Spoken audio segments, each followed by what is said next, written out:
आप लोग आज हम आपको कुछ इम्पोर्टेंट सवाल बताने वाले हैं मैथमेटिक्स से रिलेटेड, जो आपके आने वाले परीक्षा पॉइंट ऑफ व्यू से बहुत ज़्यादा इम्पोर्टेंट हो सकता है। मेरा सवाल है, यदि संख्या 54K31M82 11 से विभाज्य है तो K प्लस M का अधिकतम मान ज्ञात करें। ऑप्शन है 12, 23, 13, 11। यहाँ पर जो संख्या दिया हुआ है वो हमको क्या है, 11 से विभाजित करना है। अगर कोई संख्या 11 से विभाजित करना है तो ऑड इवन करके जोड़ देंगे और उसके बाद उसको निकाल देंगे। जैसे यहाँ पर हमारा संख्या कितना है, 1, 2, 3, 4, 5, 6, 7, 8 को है, तो 8 गो है, 8 संख्या दिया हुआ है। तो इसमें क्या है कि जितना भी 1, 2, जैसे 5K 1, 8 इसको एक तरफ जोड़ देंगे और फिर उसके बाद 4, 3, M 2 को एक जगह जोड़ देंगे। इसी तरह से 5 प्लस K प्लस 1 प्लस 8 इसको कितना हो गया, बराबर हो जाएगा कितना, 4 plus 3 plus M plus 2K। तो यहाँ पर क्या हो गया, 13 और एक 14 प्लस K हो गया, और यहाँ पर क्या होगा, 7, 2, 9 हो गया, 9 प्लस M हो गया। तो अब उसके बाद क्या करेंगे कि 14 में से 9 घटा देंगे तो 5 आ जाएगा। तो यहाँ पर क्या हो जाएगा, M माइनस K हो जाएगा। अब हमको M और K का क्या है, मान रखना होगा कि 5 के बराबर हो जाए। तो M का वैल्यू हम मान लेते हैं 9 और K का वैल्यू मान लेते हैं 4। तो 9 में से 4 घटा देंगे तभी ना 5 आएगा। इसीलिए हमारा अधिकतम मान M का 9 आ जाएगा और K का मान 4 आ जाएगा। हमसे पूछा है K प्लस M का जोड़, तो K प्लस M का जोड़ कितना हो जाएगा, यानी हमको M प्लस K का जोड़ पूछा है। तो M का वैल्यू हम कितना लिए थे, यहाँ पर 9 लिए थे तो 9 लिख दिए, और K का मान कितना लिए थे 4, तो 13 आ गया। यानी 9 प्लस K का जोड़ कितना हो गया, 13। तो ऑप्शन कितना हो गया, ऑप्शन नंबर C हो गया।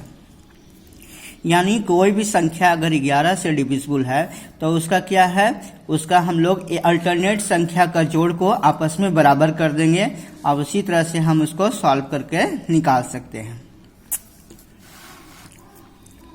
अगला सवाल है, किसी शहर की जनसंख्या में 2018 में 15%, 2019 में 10% की वृद्धि हुई। 2018 में 15% और 2019 में 10% की वृद्धि हुई।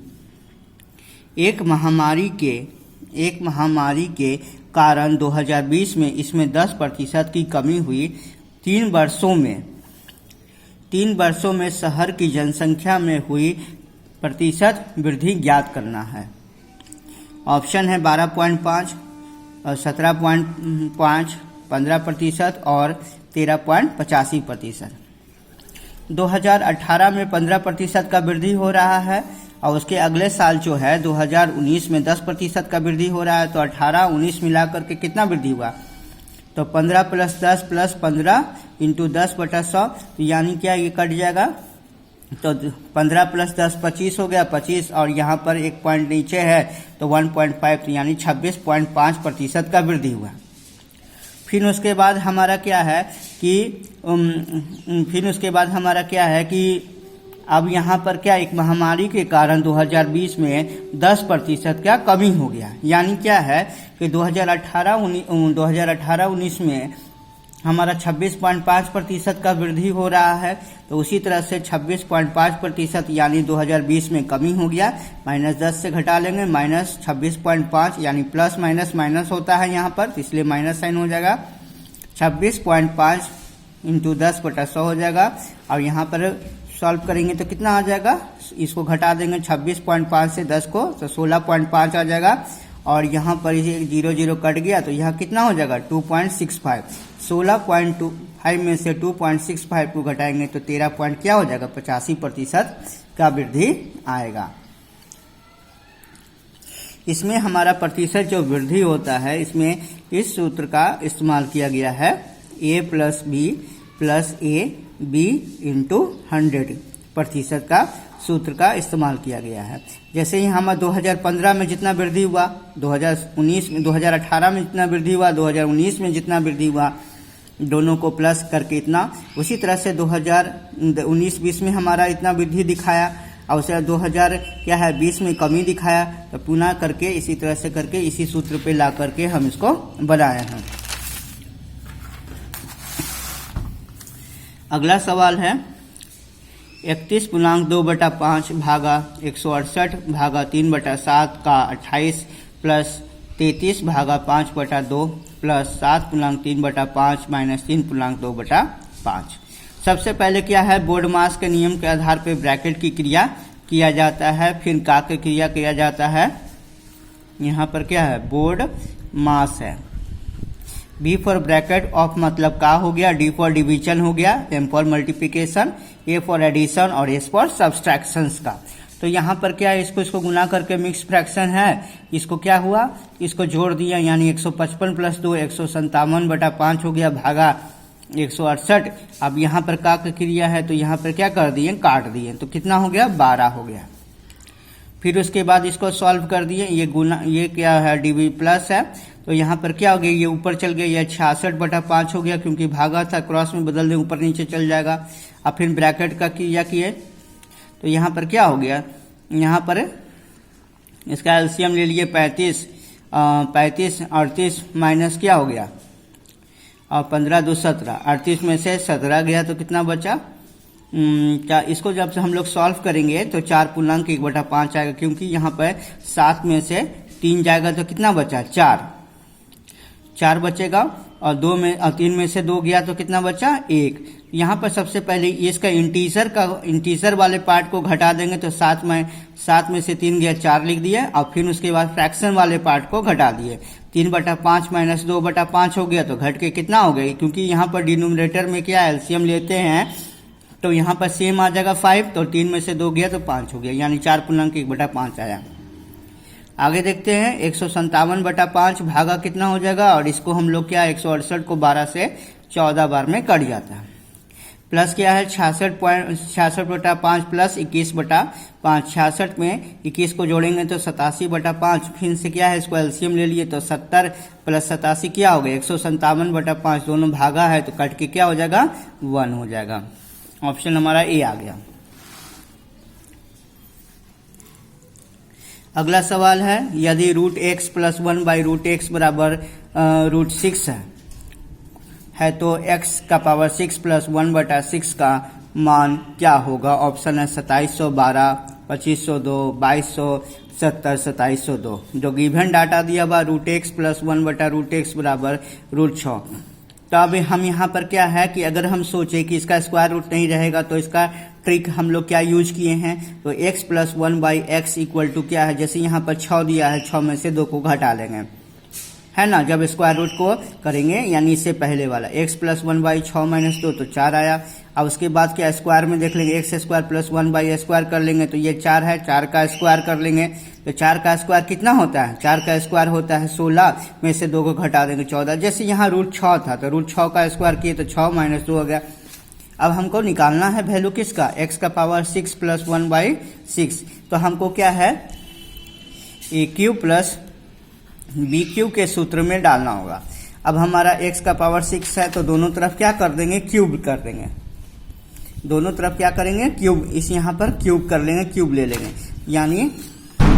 यानी क्या हो जाएगा x² यानी x² + 1/x² का होल क्यूब हो जाएगा, और मतलब x इसका निकालना होगा x² का होल क्यूब और प्लस क्या है 1/x² का होल क्यूब, क्योंकि यहाँ पर x का पावर 6 हो जाएगा प्लस क्या हो जाएगा 1/x का पावर 6 AQ + BQ। इसको हम लोग AQ + BQ का सूत्र क्या होता है, इसके आधार पे x² + 1/x² का whole cube minus 3 × x² × 1/x² × x² + 1/x²। ये x² से x² कैंसिल आउट हो गया।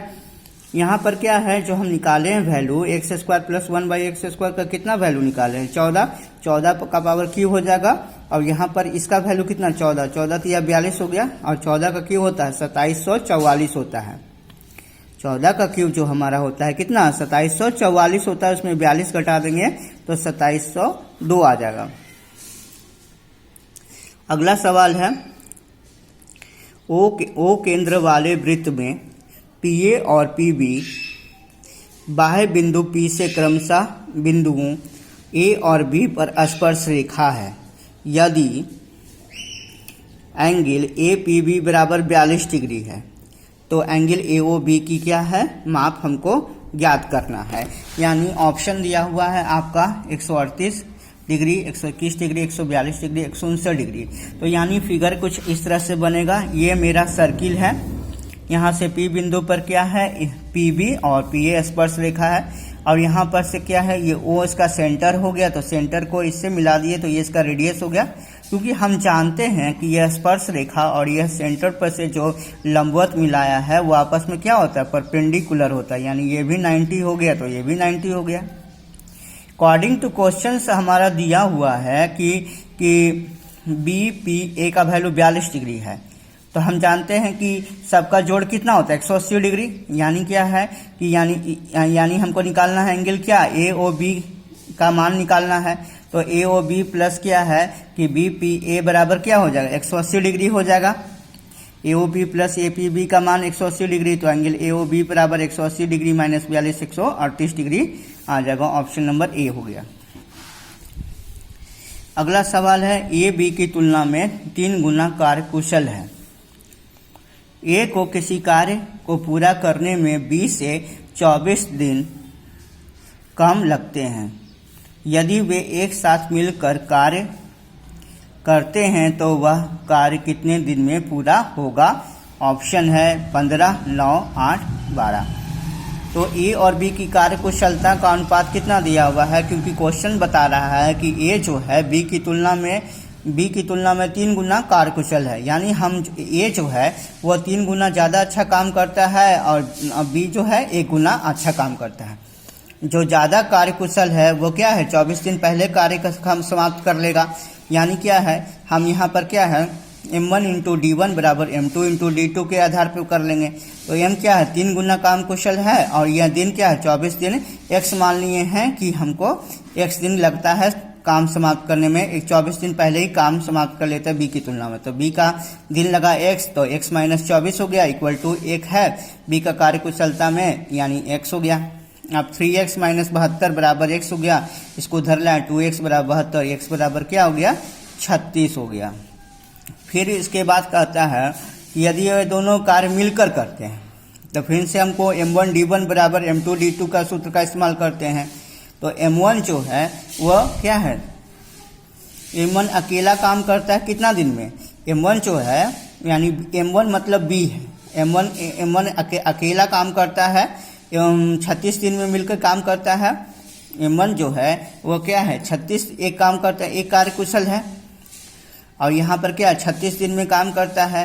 अगर दोनों मिल जाए यानी क्या है A और B दोनों साथ मिल जाए, A और B दोनों साथ मिल जाए तो यानी 3 + 1 हो गया, यानी A का 3 और B का 1 हो गया, तो 3 + 1 4 हो गया इंटू D2 हो गया। ये जो हमारा है वो क्या किसका कार्य दिखा रहा है, ये हमारा B का एक कार्य कुशलता है, और यहाँ पर ये 36 दिन में B क्या है काम खत्म करता है। तो D2 बराबर क्या हो गया, यानी 36/4 यानी 9 दिन में। यानी हमारा जो B है, यहाँ पर क्वेश्चन में पूछा यदि वे दोनों एक साथ काम कर दें तो कितने दिन में काम खत्म करेंगे, यानी 9 दिन में काम समाप्त कर देंगे। यानी ऑप्शन क्या हो जाएगा, बी हो जाएगा। प्यारे बच्चों, हमने आपके लिए कुछ इंपॉर्टेंट सवाल लाए थे जो आपकी परीक्षा पॉइंट ऑफ व्यू से इंपॉर्टेंट हो सकता है। मेरे चैनल को लाइक कीजिएगा, सब्सक्राइब कीजिएगा, शेयर कीजिएगा। बाय बच्चों।